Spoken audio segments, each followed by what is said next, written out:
It's a good day to fly on the plane of inspiration. Barnstorming. So, hay. Hay's for horses or cows.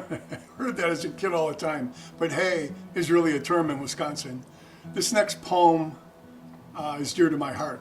It was truly written many, many years ago, but comes out in my life every day in many different ways.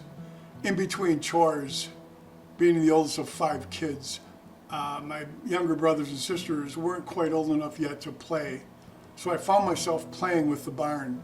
I loved that big barn. In fact, when I came home from my worldly travels years ago, it was torn down. And I actually cried. I had a moment of crying. And when you think of all the times and why people love barns, is you spend so much time in them.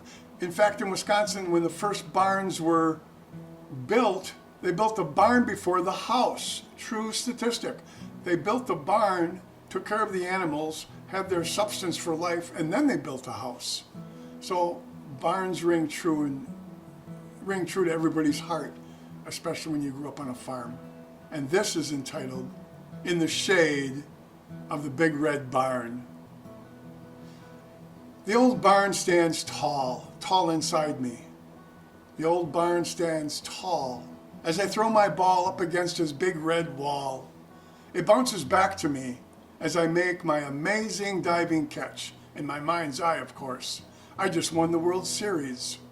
Being 9 years old and playing with my big red barn in between a lot of hard work gave me the permission to be or become anything I wanted to.